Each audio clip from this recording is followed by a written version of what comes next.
vais vous parler en fait de biotechnologie au sens large du terme, en faisant un petit focus sur les peptides pour illustrer un des aspects des biotech, mais il y en a tout un tas. Pour reprendre ce qu'Agnès Ricro disait juste avant, on est dans un contexte assez compliqué, avec une augmentation de la population mondiale, une augmentation des températures qui va conduire irrémédiablement à une diminution des rendements agricoles. Et je vois mal comment une agriculture comme on a actuellement pourra nourrir la population dans 20 ans. Donc il faut absolument une adaptation de cette agriculture, parce que sinon on va conduire à des déplacements de population, à des conflits, et toutes des choses qui ne sont pas super. Donc là, je vous ai mis un petit graphique pour vous montrer que dans le cadre de la protection des cultures, on a de plus en plus de problèmes, avec notamment une augmentation des produits. Alors c'est des produits chimiques forcément, on essaie de les bannir de plus en plus. Le problème, c'est qu'on n'arrivera plus à produire au bout d'un moment, et sans alternative. Avec une augmentation des résistances à tout ce qui existe actuellement, et enfin un coût de développement qui est de plus en plus important. Agnès a parlé brièvement de coût de développement, mais pour un produit, il faut compter autour de 30 à 80 millions d'euros pour le développer. Et donc, on en vient au problème des brevets, à savoir que personne ne va dépenser 80 millions d'euros si c'est pour que ce soit produit par d'autres. Il faut qu'il y ait un retour sur investissement. Donc ça, c'est un problème lié aux biotechnologies. Non. Voilà. Donc, vite fait, je vais vous présenter. Alors, si vous avez des questions pendant le talk, n'hésitez pas. C'est pas super formel, on n'est pas 500 ou 1000. Et je risque d'aller souvent très vite. J'ai une tendance à parler assez vite. Je suis un peu malade, donc je ralentis un petit peu, mais voilà. Donc, n'hésitez pas, surtout. Voilà. Donc, en fait, on peut définir les biotechnologies appliquées à la biologie végétale sous différentes définitions. Moi, j'en ai pris celle-là, qui est d'utiliser des méthodes scientifiques pour manipuler ou utiliser des cellules vivantes, des organismes ou des molécules biologiques pour améliorer le développement des plantes. Donc, quand on parle d'amélioration de développement des plantes, ça implique tout un tas de critères. Ça va, par exemple, d'introduire la production de vitamines dans le riz pour permettre à des populations qui manquent de vitamines de croître normalement, comme il y avait eu il y a quelques années, jusqu'à la lutte contre les mauvaises herbes, parce qu'en France, alors vous le savez peut-être mieux que moi, mais on ne doit pas produire de semences avec moins de 99 ou de 97% de pureté, et notamment pour des raisons de toxicité. Et vous n'avez qu'à jeter un œil sur tous les champs de blé, par exemple, et vous verrez des amarantes de partout, même en France. Et donc c'est un énorme problème. Donc, j'ai fait un petit listing de l'utilisation des biotechnologies en agriculture. Le problème, c'est que, comme Agnès le disait, les biotechnologies, c'est presque un gros mot. Il y a en fait, et c'est principalement dû aux produits chimiques d'une part, et d'autre part à la mauvaise communication liée aux OGM qui est à la base de ça. Et il y a une diabolisation des biotechnologies pour l'agriculture. Le problème, c'est que sans biotech en agro, on ne nourrira pas tout le monde. Mais bon. Donc en fait, pour l'instant, ce qui est couramment utilisé, forcément, c'est tout ce qui est QTL. On a un développement très fort de la GWAS. Il y a maintenant un développement de la GWAS 2D qui est la prise en compte de corrélation entre différents critères que j'ai pas, dont je ne parle pas là. Je suis absolument pas spécialiste de ce truc-là. Il y a aussi les OGM, forcément. On entend tout et n'importe quoi sur les OGM. Il y en a qui sont complètement contre, il y en a qui sont complètement pour. C'est impossible à décorréler des intérêts financiers des uns et des autres aussi. Je dirais qu'il y a du pour et il y a du contre dans les OGM, comme partout et pour toute chose. Oui, détailler QTL et GWAS. Oups. Alors, je pourrais pas. Ouais, Développer très là-dessus. brièvement parce que ce truc-là. Les QTL, c'est en fait, ce sont des marqueurs génétiques qui sont utilisés pour sélectionner des traits. QTL, ça doit vouloir dire quantitative trait aussi. Et donc, en fait, on part d'une particularité, d'une spécialité phénotypique d'une plante, et on essaie de l'isoler au niveau génétique, plus ou moins parce qu'on n'est pas au niveau génétique, on n'est pas au niveau du gène, on est au niveau de la région génétique, et arriver à identifier cette région pour pouvoir créer des variétés qui vont pouvoir combiner différents traits. Voilà. Et le GWAS, c'est en fait, ça c'est un petit peu plus facile ça, parce que voilà, on prend une population de cultivars, de plantes d'une même espèce, avec des propriétés différentes sur un trait particulier, par exemple la résistance au froid, et on séquence l'ensemble du génome. On identifie tous les SNP, c'est-à-dire tous les single nucleotide polymorphism, tous les différences de séquences. Et en fait, ça ressort sur des Manhattan plots. On appelle ça des Manhattan plots parce que ça ressemble à des buildings. On peut identifier une mutation, par exemple, qui permet d'expliquer 80%, 20% de la résistance au froid d'une variété au sein d'une population de variétés. Donc maintenant, je ne sais même pas si les QTL sont encore utilisés en sélection. Maintenant, tout le monde fait du GWAS, je crois. C'est bon? OGM, ça, je pense que ça va. Hein, genome editing, CRISPR, TALEN, je pense que ça va aussi. Si vous voulez des explications un peu plus, on pourra en discuter, mais je ne suis pas super spécialiste. Le problème, c'est que la personne spécialiste ne vient pas. On peut faire tout un tas de choses, comme disait Agnès Recroc, mais il y a quand même pas mal de limitations. Si vous voulez introduire un gène de résistance à quelque chose, ben, vous aurez beaucoup de mal par CRISPR. C'est possible, mais c'est super compliqué. Vous avez une explosion de tout ce qui est micro-organismes, microbiote et tout ça. C'est très à la mode, que ce soit en agro, mais aussi en médecine. Donc il y a tout un tas de choses à faire avec ça. Et après, donc je vais passer plus sur des choses que je connais un petit peu mieux quand même. Des petits ARN. Que ce soit en médecine ou en agro, on a une utilisation de petits ARN avec des débouchés super intéressants. Je vais en discuter vite fait après. Je ne sais même pas si c'est besoin de l'introduire, mais l'utilisation d'IA en agro, en pharmaco, ça explose. Et enfin, les peptides, qui, mine de rien, a un potentiel assez important de par la variabilité énorme, juste liée au fait qu'on a un enchaînement de 20-22 acides aminés. Et donc on a une multitude, 10 puissance 60, je crois, de combinaisons sur des peptides de 0 à 60 acides aminés avec des propriétés très diverses. Donc je reviens vite sur les 3 derniers, parce que c'est des choses qu'on travaille tous les jours au laboratoire, et donc je suis un petit peu plus à l'aise là-dessus que par exemple sur les QTL. Donc, vite fait, le schéma classique de Jacobi-Monod, ADN, ARN messager, protéines.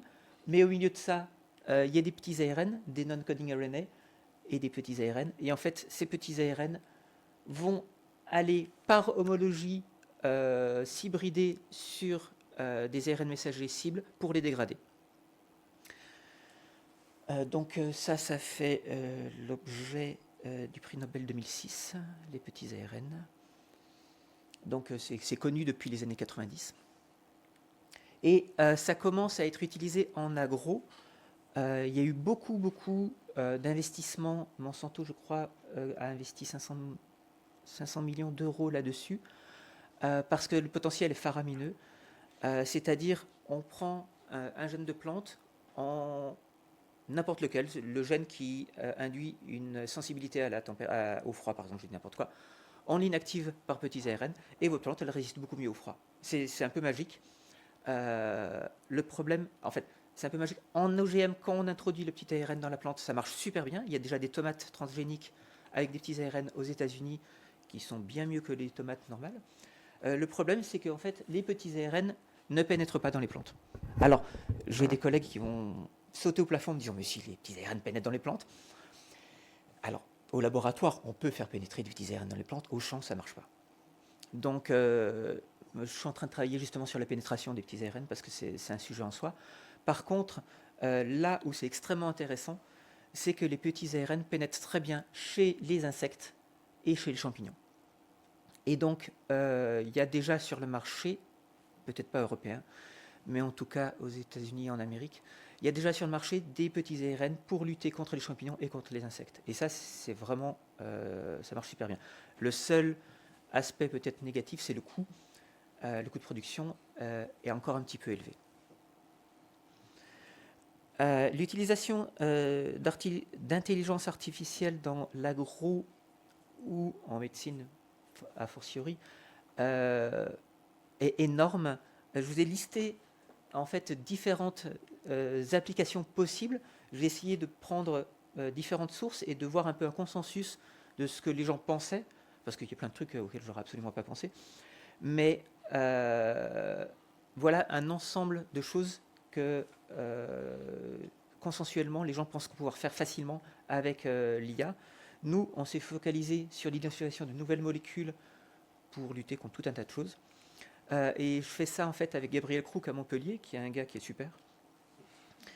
Et en fait, là c'est PSPS. Donc PSPS, c'est la cible du glyphosate. C'est une enzyme avec un nom barbare que je ne me rappelle même plus. Mais le glyphosate cible cette enzyme pour tuer les plantes. C'est une enzyme chloroplastique. Et en fait, ce qu'on a réussi à faire, alors là on ne voit pas trop avec ces couleurs-là, mais c'est que par intelligence artificielle, on arrive à identifier un peptide qui va binder spécifiquement dans la poche et qui va l'inhiber. Et donc quand on applique ça sur les plantes, on voit là qu'on a une diminution de croissance, donc ça c'est du tabac, hein. On a une diminution de croissance et une chlorose qui implique une mort cellulaire. Donc on travaille pas mal là-dessus, on est en train de mettre ça en place, de mettre ça au point, et en parallèle on passe aussi du côté humain pour cibler des oncogènes. Donc ça c'est un autre projet. Oula, alors là je n'ai pas pensé à l'animation, pardon.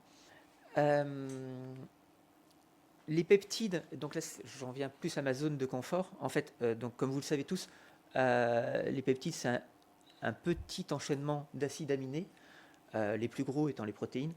Il y a une frontière complètement artificielle qui dit que les peptides se situent entre 2 et 100 acides aminés. Ça me fait penser un peu à la frontière artificielle des 20 nucléotides tout à l'heure. Je trouve ça complètement idiot, mais un peptide de 99 acides aminés peut très bien avoir des fonctions de protéines, et une protéine de 40 acides aminés peut très bien être juste un peptide, quoi. Donc c'est comme ça. Un peptide est défini, en tout cas dans le monde scientifique, comme étant un enchaînement de 2 à 100 acides aminés. Oui, voilà. Par rapport à la taille et par rapport aux autres technologies utilisées, on se situe dans la partie basse de l'échelle, avec des micro-organismes qui sont beaucoup plus gros, des virus, ARN, protéines. Et là, on se retrouve vers les produits chimiques qui sont beaucoup plus petits. Oui. Et en fait, le gros avantage des petits peptides, c'est un ensemble de propriétés qui fait que on évite la plupart des écueils liés aux autres molécules. Par exemple, vite fait, les produits chimiques, c'est presque tout vert, sauf que, en fait, en termes de sustainabilité, c'est pas terrible, quoi. Entre ceux qui polluent, ceux qui sont toxiques pour l'homme, pour la nature et tout ça, vaut mieux éviter. Les coûts de développement sont faramineux. Je vous parlais de 80 millions, vous voyez, on peut monter jusqu'à 300 millions pour un produit chimique. Et par rapport aux autres molécules, les ARN, comme je vous disais, en fait, ils pénètrent extrêmement mal. Donc en fait, les peptides, je ne dis pas que c'est parfait, que c'est l'idéal, que c'est le Saint Graal.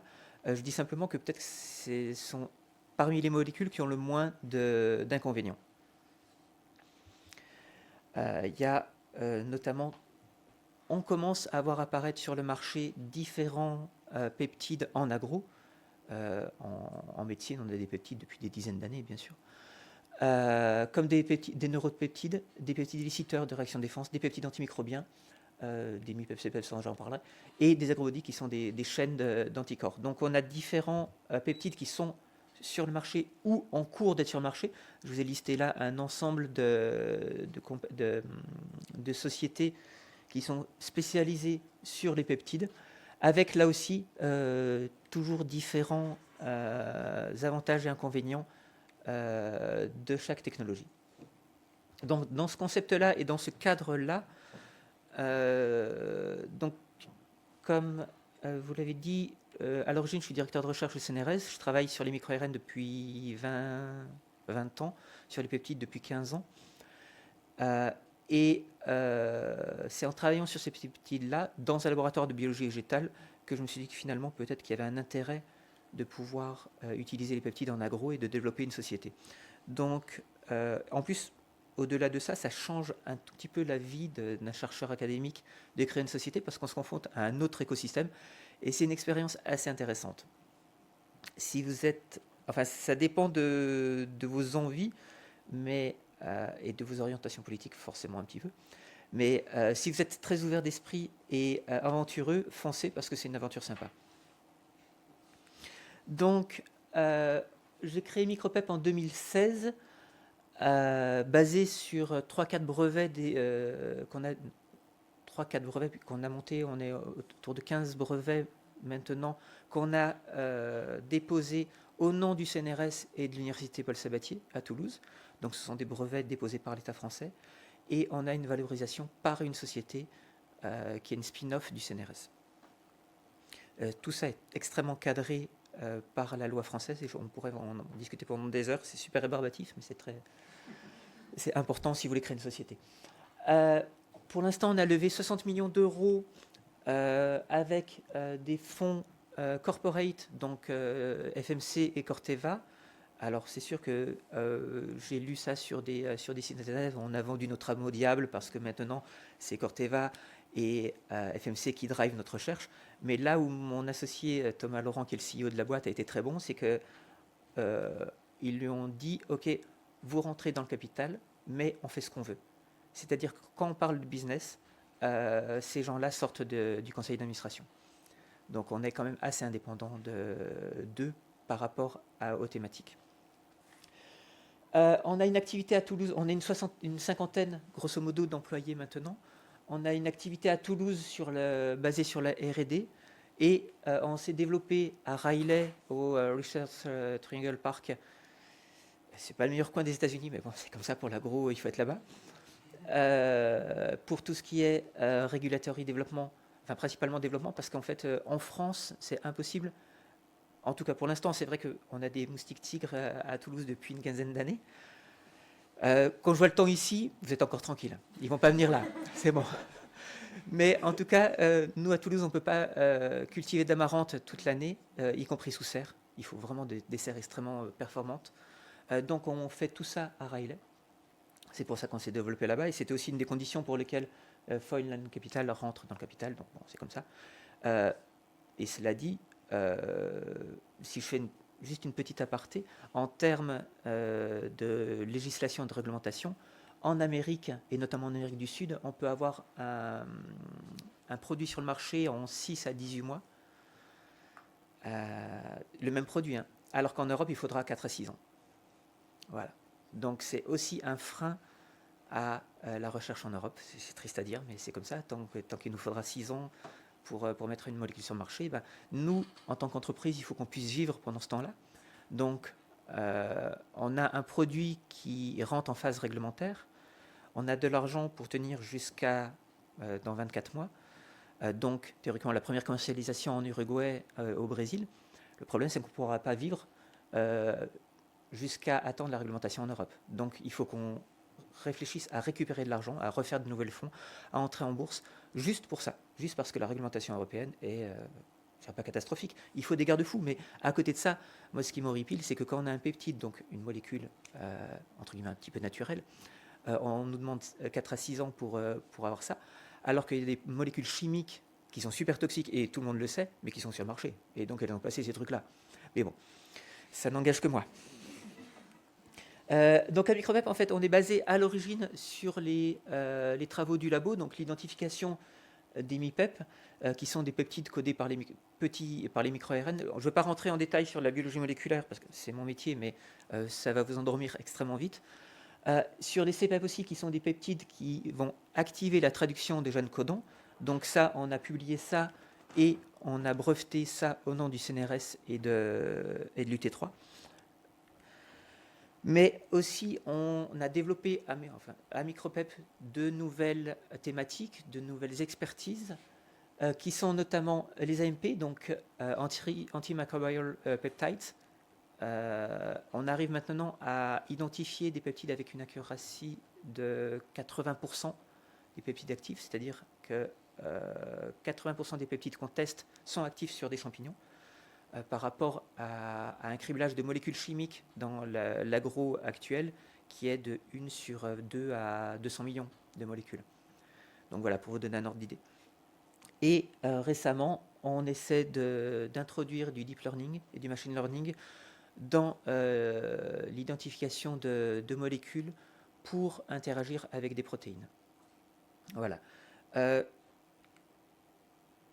Oui, c'était ça. Mais on utilise aussi le machine learning pour tout un tas de choses, qui est la meilleure prédiction des peptides, une meilleure prédiction de la toxicité et ce genre de choses.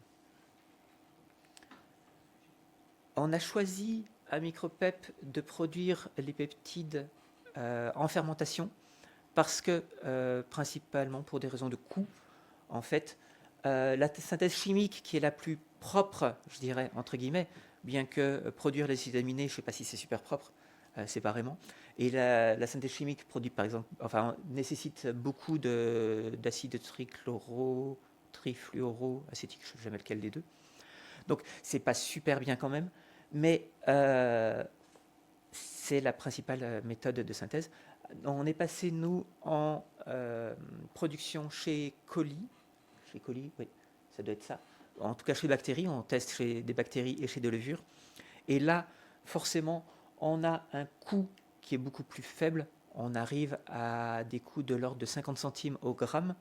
Pour vous donner un ordre d'idée, en synthèse chimique, quand moi je commande des peptides chez mon fournisseur, c'est 2 euros le milligramme. Donc on est à des années-lumière de ça. Et cette étape-là est capitale en agro pour pouvoir produire et utiliser au champ des molécules. Si vous avez une molécule, elle peut être la plus extraordinaire au monde, avoir des capacités énormes. Si ça coûte 500 euros à l'hectare pour l'agriculteur, il ne l'utilisera jamais. Donc il faut arriver, et notre objectif était de ne pas augmenter les coûts des agriculteurs. Donc il faut au maximum avoir un coût similaire à ce qu'il a en produits chimiques. Le problème, comme je vous disais, c'est l'utilisation de GMO. Donc là, il y a des réglementations, avec un cahier des charges extrêmement strict pour pouvoir faire ce genre de choses. Et l'avantage aussi, c'est que tous les résidus de fermentation, on essaie de les recycler pour faire de l'engrais, en gros, en 2 mots. Dans une approche un peu éco-friendly. Juste un petit focus vite fait sur le premier produit qui devrait sortir. Un peu comme toujours, c'est sorti par hasard.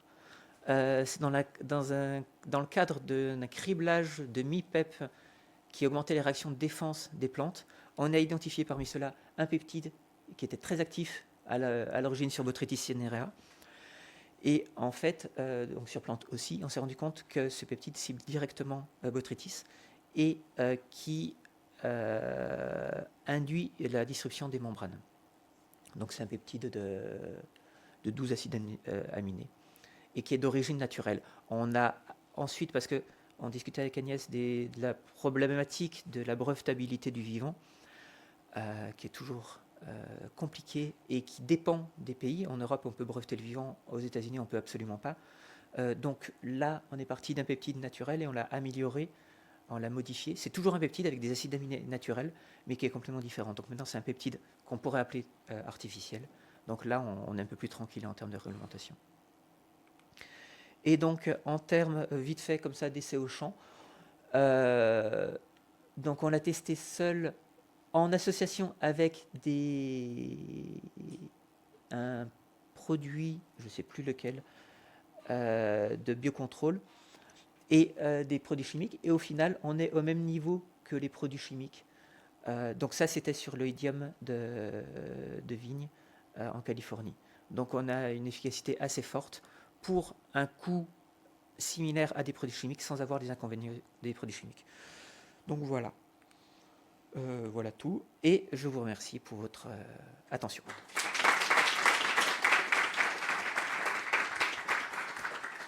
Et Merci beaucoup. j'ai mis une petite photo de Toulouse quand même, parce que pour vous dire que je sais bien Paris, c'est joli, c'est chouette, mais c'est quand même Toulouse. Alors, vous verrez jamais Capitole comme ça sans personne, hein, rassurez-vous. Mais en tout cas, venez un jour où il y a une finale de rugby ici, et c'est assez sympa. Merci beaucoup, Monsieur Combier, pour cette présentation et cette belle photo de la place du Capitole. Donc, si vous avez des questions, n'hésitez pas et le micro viendra à vous.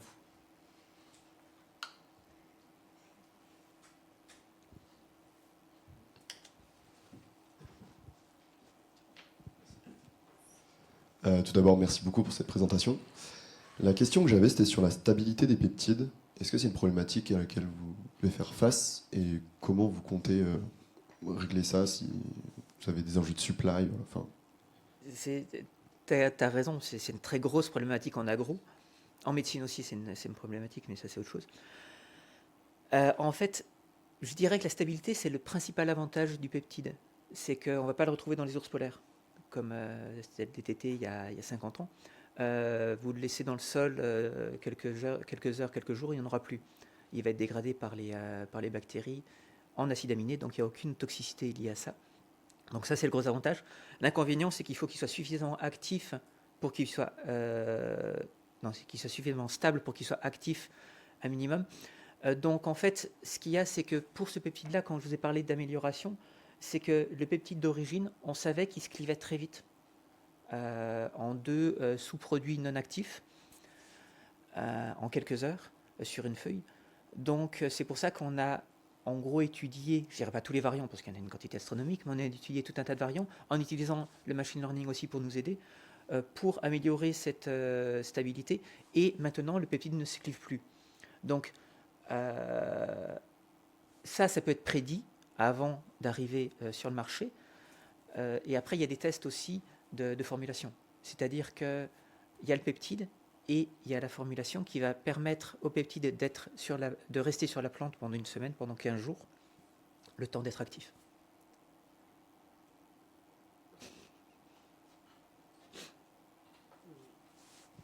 Je me posais également une question. Vous avez parlé de formulation. Actuellement, ce serait quoi la formulation idéale pour vos produits pour que les peptides restent et puissent vraiment marcher au champ?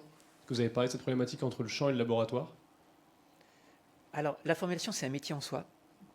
Alors, c'est pas le mien. Pour info, par exemple, le glyphosate, la molécule, ne pénètre pas dans les plantes. C'est la formulation qui permet au glyphosate de pénétrer dans les plantes. Donc, d'où l'importance de la formulation. Pour l'instant, la formulation, nous, elle a l'air bonne parce que les antifongiques sont efficaces pendant 1 mois. Donc, alors, là aussi, il y a un biais, et comme Agnès l'a soulevé tout à l'heure, la vigne étant la culture la plus traitée, on a commencé nos manifs sur la vigne parce que c'est aussi pour des raisons de coût.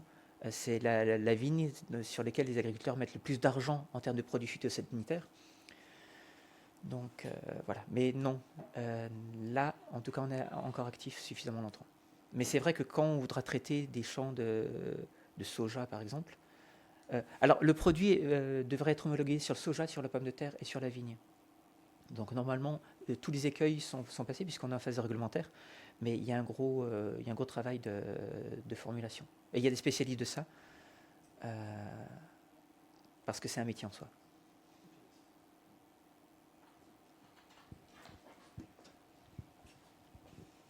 Oui, merci pour la présentation. J'avais une question par rapport au fait qu'au moment de designer les peptides, c'est possible qu'ils sont aussi des off-target. Alors, en fait, c'est tout à fait possible, d'une part. Ce qu'il y a, c'est que les peptides d'origine, MiPep et CPEP, on a suffisamment de recul en termes de mécanismes moléculaires pour évaluer les off-target à l'avance. C'est-à-dire que si je vous dessine un MiPep, je saurais s'il a une activité sur l'abeille, par exemple. Ça, c'est hyper facile. Donc ça, en théorie, c'est lié au mécanisme moléculaire, au mécanisme d'action. Par contre, on n'est pas à l'abri avec les peptides, qu'il y a une toxicité intrinsèque du peptide, et donc c'est pour ça qu'on fait des tests sur d'autres organismes. Et par exemple, moi, j'ai qu'une envie, mais on m'a dit non, c'est de tester tous les peptides sur faire un transcriptome sur le microbiote du sol, par exemple, quoi, et voir ce que ça donne. Ce serait la première chose à faire. Voilà. Merci.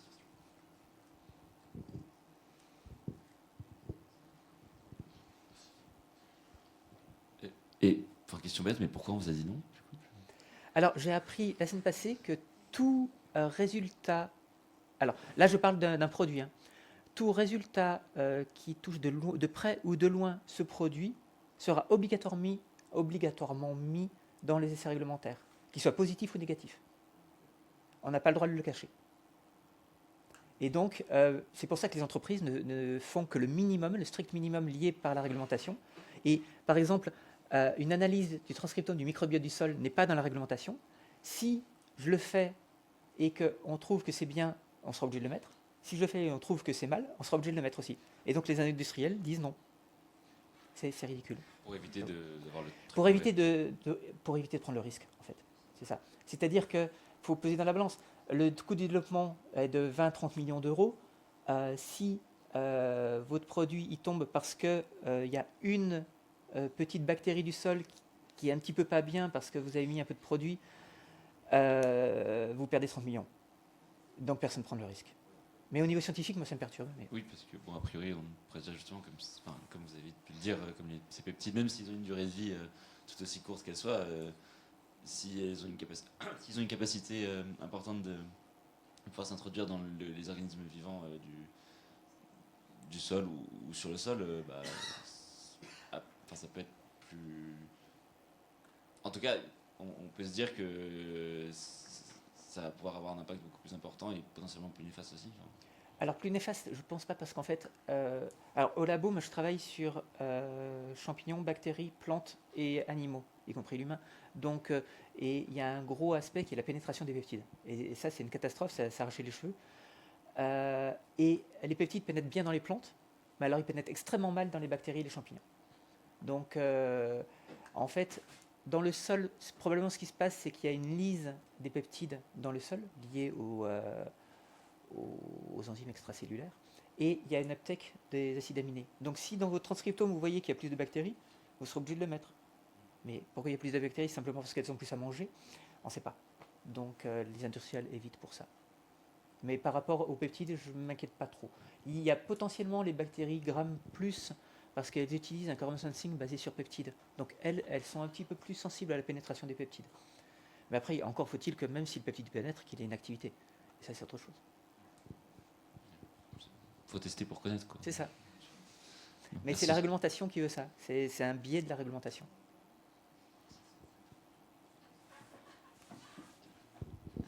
Merci pour la présentation. Donc ma question, c'était plutôt par rapport à l'entrepreneuriat. Donc vous avez fondé la start-up et vous disiez que donc, les axes de recherche sur lesquels vous travaillez, comme vous avez des investisseurs, il me semble que vous ne contrôlez pas tout ce que vous voulez faire, mais que niveau business, justement, j'ai pas compris la nuance que vous aviez apportée entre vous décidez de vos axes de recherche, mais vous êtes quand même contraint de respecter les souhaits des investisseurs, forcément, puisque c'est eux qui aident. Alors, en fait, dans un conseil d'administration, il y a, donc théoriquement, c'est la partie, c'est un peu eux qui dirigent la société avec le CEO. On entend pas. Et il y a la plupart des investisseurs qui sont dedans. Et donc, pour les grandes décisions, c'est-à-dire, par exemple, le fait que Micropep se focalise sur les fongicides et sur la lutte contre les mauvaises herbes, tout le monde est d'accord. Par contre, lorsqu'on se dit, OK, alors, je vois ça uniquement par ma petite expérience avec Micropep, hein, c'est difficile de généraliser. Nous, il y a FMC et Corteva dans le board, mais si on a envie d'aller voir Bayer pour faire un deal avec eux, ils ne peuvent pas nous empêcher. Donc ça, c'est quand même une liberté assez sympa. Donc, ils peuvent... On a un contrat de préférence en disant, OK, vous êtes rentré dans la société, donc pendant un an, si vous voulez, on peut signer un contrat sur un point particulier, très précis, je dis n'importe quoi, mais McNa porté sur le riz en Thaïlande. ok, ça on peut faire un deal avec vous, parce que c'est comme ça, mais on ne pourra pas faire un deal avec vous sur Magna Porté dans tout le monde entier. Non, parce qu'il y a d'autres partenaires possibles, et on va les explorer. Donc pour ça, je ne sais pas si c'est quelque chose de répandu, mais alors, en tout cas chez nous c'est ça, et je suis assez content par rapport à ça. Ok. Et ça a été difficile de trouver des investisseurs ou pas, venant du public justement Alors, j'ai créé Micropep en 2016 et j'ai identifié très vite le porteur de projet, Thomas Laurent, qui avait fait l'ESSEC. Et en fait, a posteriori, si vous n'avez pas fait une bonne école de commerce, c'est un challenge de créer une société. Maintenant, là, je réfléchis à créer une ou deux autres sociétés. Et là, je me dis que peut-être ça peut être intéressant parce que j'ai 8 ans d'expérience, de retour d'expérience sur le fonctionnement, la création et le fonctionnement des sociétés. Et j'en ai déjà créé 2. Mais à l'origine, c'est compliqué parce que c'est pas notre métier. En tout cas, moi, j'ai pas fait d'école d'agro. J'ai fait l'université. Et alors, la formation en business, elle est nulle, quoi. Donc, c'est compliqué. Vous avez peut-être plus de connaissances par rapport à ça. Mais je vous conseille de vous entourer des bonnes personnes parce que j'ai toujours dit qu'on peut être spécialiste d'un domaine, mais on ne peut pas tout savoir faire. Il y a des gens qui sont extrêmement doués, tant mieux pour eux. Moi, je ne le suis pas, donc je préfère m'entourer des bonnes personnes. Parfait, merci.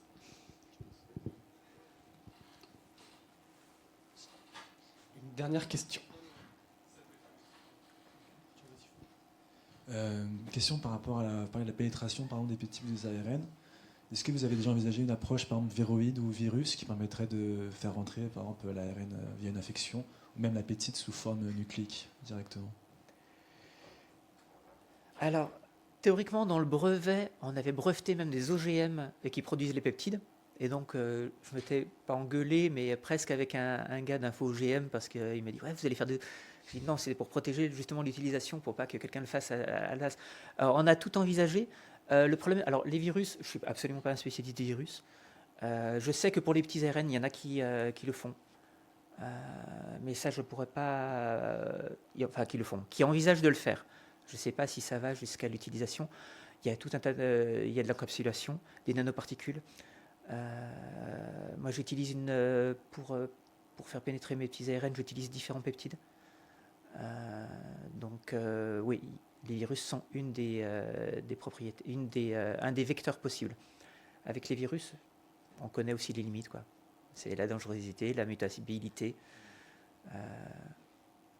C'est légal du coup de relâcher des virus comme ça ou c'est complètement impossible de le faire? Alors là, je n'ai aucune idée de ça parce que je ne suis pas spécialiste des virus. Mais si tu veux utiliser un virus comme vecteur, je pense qu'il faut sacrément le désarmer. Parce que déjà, sur les peptides, on peut utiliser, pour faire pénétrer ça dans les cellules humaines, par exemple, des CPP, des Cell Penetrating Peptides, qui sont des petits tags protéiques, peptidiques, pardon, qui permettent d'améliorer l'uptake par la cellule. Et le CPP le plus connu, c'est le TAT. Et le TAT, il est issu du HIV. C'est pas parce que vous allez mettre un TAT dans une cellule qu'elle va développer le VIH, parce que ça fait 8 acides aminés. Mais c'est super mal vu. Dès que vous utilisez un TAT, vous dites « Ah !» Tout le monde dit « Non, on ne va pas utiliser ça. » Tu vois. Donc, je ne sais pas si c'est légal, mais en tout cas, c'est super mal vu. Merci à vous. Merci beaucoup, monsieur Combier.